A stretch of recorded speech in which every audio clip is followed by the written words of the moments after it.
that I talk to feel like women say they hear, they say they understand, but they don't. You know what I mean? And I think that was the biggest thing that I got when I did the show. When we filmed the show, there was a lot of things that all the guests on my show said all the time. Said they hear me, but they say they hear me, but they really don't. So, you know, but I think that, you know, it's one step at a time. She's not listening right now. She eating chicken and ain't listening. See? I hear you.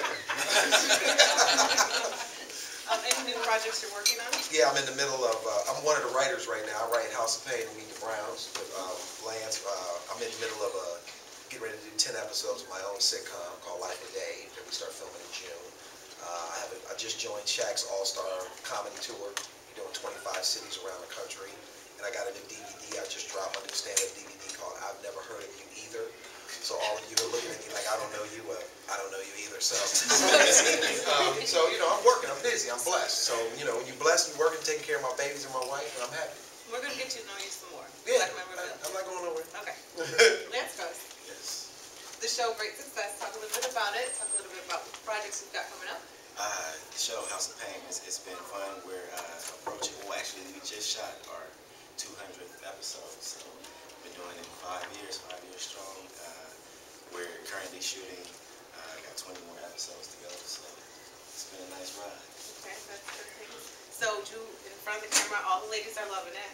Can't help it. They're all here to see you. I've got a lot of feedback. Do you have any other projects? If you're in front of the camera, anything behind the camera, or anything you're working on? I just finished a pilot, executive produced by Idris, called Milk and Honey. So right now he's shopping into networks. We're getting a lot of great responses from it. So that'll probably be great responses from last year for Black Men Revealed.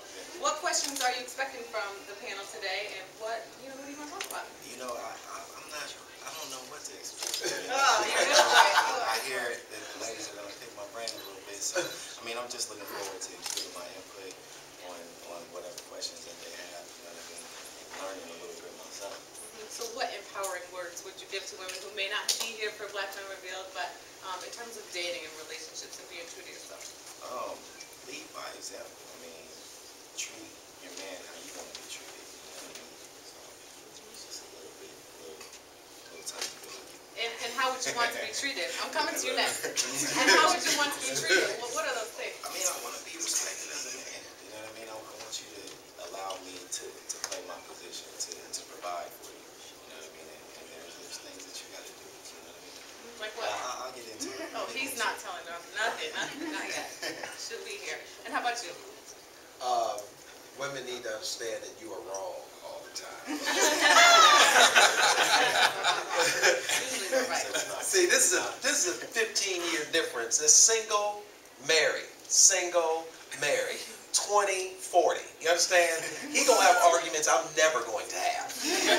That's the thing. Why is that? Why? Because let me explain something to you. First of all, I'm married. I realize the only way I'm gonna have peace in my house is to go, you know what, you right, I ain't worth a damn. What made me think I could take a nap after an 18-hour workday? That's what I know. So when you've been with a woman long enough, you realize where to argue about, what not to argue about. But this is the thing. It's your choice.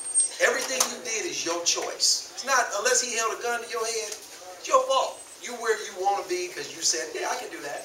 And that's how I feel. So that was your choice to pick your wife who is determining, you know, when you say yes or no. But how is it that you can accept that role and making her happy so she stays your wife and you are fulfilled as a husband? Well, because I realize the big picture. It's a marriage, and being in a relationship, a long-term relationship with a woman is a marathon. It's not a 50-yard dash. You got to pace yourself.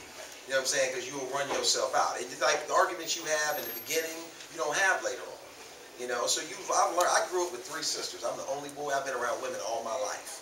I know y'all better than y'all know yourself. You understand? And let me tell you how I know women think differently. The day my mother told my 3 sisters, you never date a man that don't wear a watch. And I was like, why? She said, because if he ain't got no watch, that means he ain't got nothing to do, which means he don't give a damn what time it is. And when she said that, I went out and bought a Superman watch that day. I was 12.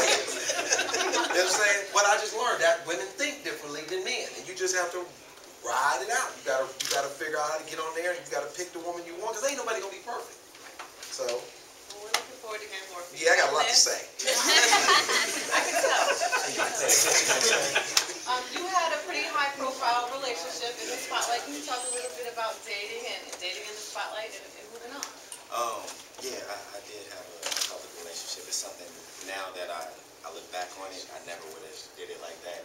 We kind of thought that, you know, if we put things out there, then people won't assume and question, but it kind of made them, it reeled them in for us. So everybody felt like they were a part of the relationship. But moving forward with dating, I kind of keep it on the hush. You know, every woman that I'm seeing out with isn't necessarily someone that I'm dating. I have a lot of female friends who I'm not involved with like that. But yeah, I mean, I looked at it as a learning experience. Is that okay?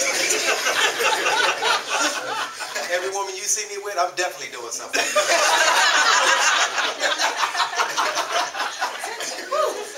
so, what's the quality you look at? What's the number one quality that you look for in a woman? Just someone that likes to have fun. I mean, I feel like my partner has to be my best friend, you know what I mean? So just someone that I could just spend simple time with, like maybe not even be in a situation where we're necessarily speaking to each other, but just feeling like, wow, I had a good time with you today, and we didn't even... I think a lot of women are saying check right now, like they can do that, they can be your friends. You know?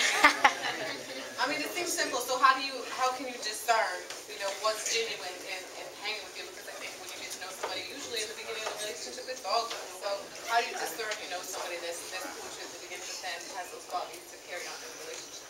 I mean, well, I pay attention. Like, I'm an observer. I sit back and watch, you know, and he might be doing stuff that, like, I don't really like to tell a woman exactly what I like. I just like them to show who they are, you know what I mean? Because a lot of people bring their representatives to the relationship, you know, so I think, you know, I know the difference by just sitting back and watching.